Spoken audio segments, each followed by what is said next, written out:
Hello friends, आज हम पढ़ेंगे टॉपिक 12 जिसमें हम सीखेंगे हैड का यूज़ मेन वर्ब के रूप में कैसे होता है। हैड का यूज़ मेन वर्ब के रूप में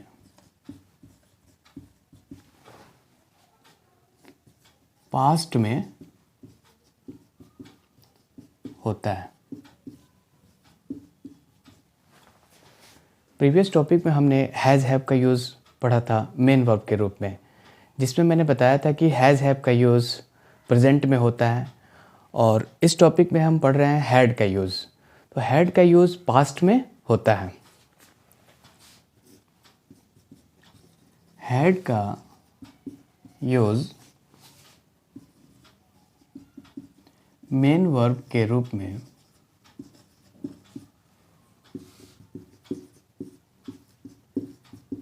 पास्ट में पोजीशन,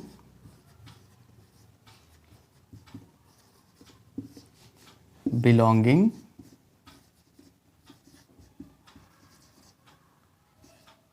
या ओनरशिप को बताने के लिए होता है। पास्ट में हैड का यूज़ मेन वर्ब के रूप में पोजीशन यानी किसी चीज़ पर हमारा अधिकार, बिलोंगिंग, ओनरशिप यानी उस पर हमारा क्या अधिकार है, किसी चीज़ पर हमारा अधिकार दिखाने के लिए हैड का यूज होता है पास्ट में। हैड का use first person, second person और थर्ड पर्सन के साथ होता है। इसका मतलब यह हुआ कि किसी भी सब्जेक्ट के साथ, चाहे वो फर्स्ट पर्सन हो आई वी, या सेकंड पर्सन हो यू, या थर्ड पर्सन सिंगुलर नंबर हो जैसे कि ही, शी, इट, या प्लूरल नंबर हो जैसे दे, बॉयज़, स्टूडेंट्स, किसी भी पर्सन के साथ पास्ट में अधिकार, किसी चीज़ पर अधिकार दिखाने के लिए हैड का ही यूज होता है। अब हम देखेंगे कि अफर्मेटिव सेंटेंस में हैड का यूज़ कैसे होता है। अफर्मेटिव सेंटेंस में हैड के यूज के लिए जो स्ट्रक्चर होता है वो ऐसा है। सबसे पहले हम सब्जेक्ट लिखते हैं plus had plus object. For example, the policeman had a gun। Policeman के पास एक गन था, यानी जो सब्जेक्ट है वो पुलिसमैन है क्योंकि हम पुलिसमैन के बारे में बात कर रहे हैं, और ये हैड वर्ब हो गया और अ गन ऑब्जेक्ट हो गया। पुलिसमैन के पास एक गन था, मतलब कि जो गन था उस पर पुलिसमैन का अधिकार था, ओनरशिप, बिलोंगिंग या पोजीशन को दिखा रहा है। एक और एग्जांपल देखते हैं। The man had an identity card. उस आदमी के पास एक आइडेंटिटी कार्ड था। हम यहाँ किसी पर्टिकुलर आदमी के बारे में बात कर रहे हैं, इसीलिए मैन से पहले द का यूज किए। तो यहाँ द मैन सब्जेक्ट हो गया क्योंकि हम इसके बारे में बात कर रहे हैं, और सब्जेक्ट कुछ भी हो वर्ब के रूप में हैड का ही यूज होता है पास्ट में। इस सेंस में जब किसी चीज़ पर पोजीशन, या ओनरशिप या बिलोंगिंग को दिखाना है। एन आइडेंटिटी कार्ड, ये हो गया ऑब्जेक्ट। एक और एग्जांपल देखते हैं। शी हैड 2 सन्स, उसके 2 बेटे थे। शी यहाँ सब्जेक्ट हुआ, हैड वर्ब हो गया और 2 सन्स ऑब्जेक्ट हुआ। इस प्रकार हम देखते हैं कि सब्जेक्ट चाहे कुछ भी हो, पास्ट में यहाँ पर एक कॉमन वर्ब यानी हैड का ही यूज हो रहा है। तो अब हम देखेंगे कि हैड का यूज़ नेगेटिव सेंटेंस में कैसे होता है। नेगेटिव सेंटेंस में जो हैड के यूज के लिए स्ट्रक्चर होता है, सबसे पहले हम सब्जेक्ट लिखते हैं प्लस हैड प्लस नो या not plus object. For example, she had no information, उसके पास कोई सूचना नहीं थी। ये शी सब्जेक्ट हुआ और ये हैड वर्ब हो गया, नो नेगेटिव का और इंफॉर्मेशन ये ऑब्जेक्ट हो गया। एक और एग्जांपल देखते हैं। The principal had no time, principal के पास समय नहीं था। ठीक है, यहाँ प्रिंसिपल सब्जेक्ट हुआ, हैड वर्ब हो गया, नो नेगेटिव का और टाइम ऑब्जेक्ट हुआ। एक और एग्जांपल देखते हैं। The student had no books, किसी पर्टिकुलर स्टूडेंट के बारे में बात कर रहे हैं। द स्टूडेंट यानी विद्यार्थी के पास किताबें नहीं थी। द स्टूडेंट यहाँ सब्जेक्ट हुआ, हैड वर्ब हो गया, ये नो नेगेटिव और बुक्स ऑब्जेक्ट हुआ। नेगेटिव सेंटेंस में ही कुछ और एग्जाम्पल देखेंगे कि उसका कैसे स्ट्रक्चर होता है। कुछ और एग्जाम्पल्स देखते हैं हम नेगेटिव सेंटेंस में। The farmer had no tools, किसान के पास कोई औजार नहीं था। ये फार्मर सब्जेक्ट हो गया, हैड वर्ब हो गया, नो नेगेटिव का और टूल्स ऑब्जेक्ट हो गया। इस सेंटेंस को हम ऐसे भी लिख सकते हैं। द फार्मर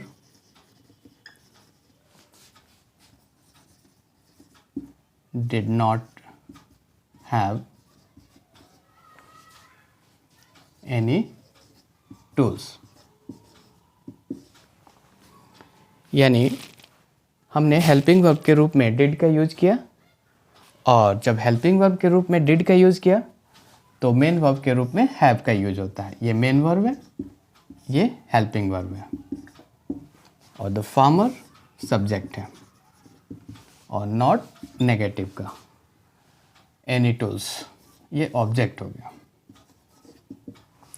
तो नेगेटिव में जो सेंटेंस होता है, हैड के रूप में मेन वर्ब का यूज जब हम करते हैं तो वैसे सेंटेंस को हम इस तरह से भी लिख सकते हैं, यानी डिड का यूज करके।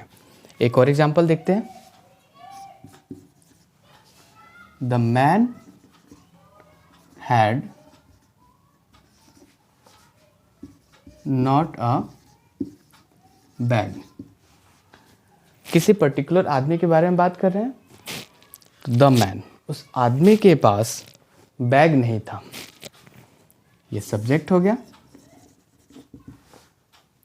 ये वर्ब हो गया, ये नॉट नेगेटिव का, और बैग ऑब्जेक्ट हो गया। इस सेंटेंस को हम डिड का यूज करके भी फॉर्म कर सकते हैं। कैसे? द मैन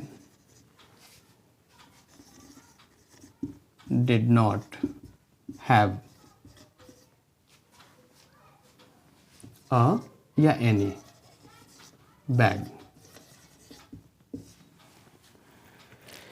जब हम डिड का यूज करेंगे तो हैव का यूज करेंगे पास्ट में भी। तो यहाँ पे द मैन क्या हुआ? सब्जेक्ट है, और डिड यहाँ हेल्पिंग वर्ब है, नॉट नेगेटिव का, और हैव यहाँ मेन वर्ब हो गया, ये ऑब्जेक्ट हो गया, अ बैग या एनी बैग। तो इस प्रकार हम देखते हैं कि नेगेटिव सेंटेंस में जो हैड का यूज़ मेन वर्ब के रूप में होता है उसको हम डिड का यूज़ करके भी फॉर्म कर सकते हैं। अब हम देखेंगे कि हैड का यूज़ इंटरोगेटिव सेंटेंस में कैसे होता है। अब हम देखेंगे कि इंटरोगेटिव सेंटेंस में हैड का यूज़ कैसे होता है। सबसे पहले हम टाइप 1 देखेंगे, यस नो क्वेश्चन, मतलब जिसका आंसर यस नो में हम दे सकते हैं। उसके लिए जो स्ट्रक्चर होता है, सबसे पहले हम हैड का यूज़ करते हैं plus subject then object. For example, had the cricketer a heavy bat. क्या क्रिकेट खिलाड़ी के पास एक भारी बैट था? हम किसी पर्टिकुलर क्रिकेट खिलाड़ी के बारे में बात कर रहे हैं। तो द क्रिकेटर सब्जेक्ट हुआ और ये हैड वर्ब हो गया, अ हैवी बैट ऑब्जेक्ट हुआ। इस सेंटेंस को हम डिड का यूज करके भी फॉर्म कर सकते हैं, बना सकते हैं। जैसे पहले ही डिड लिखेंगे, डिड द क्रिकेटर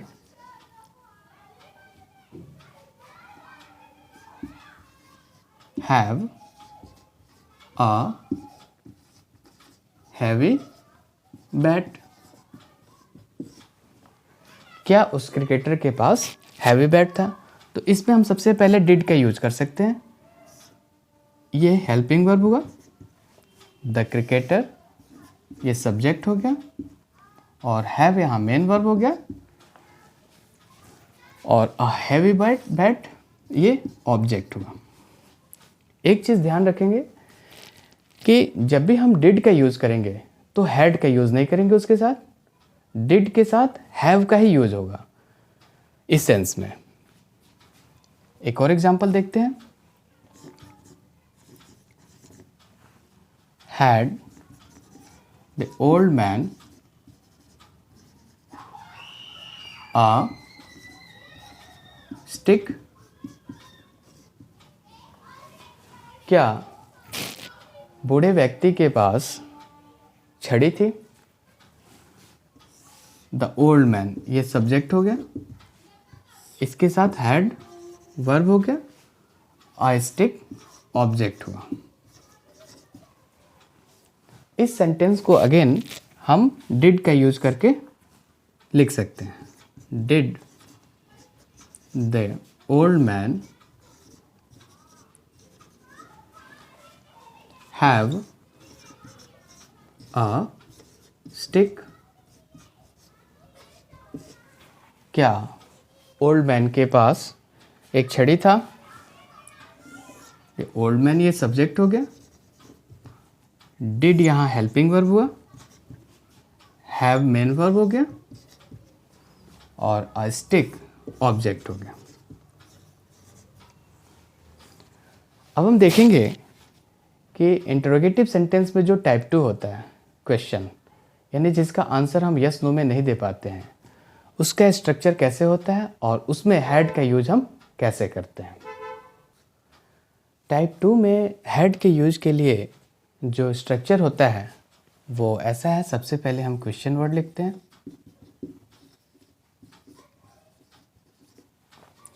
उसके बाद हैड का यूज़ करते हैं, फिर subject and then object. For example,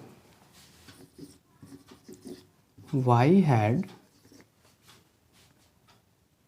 he no courage?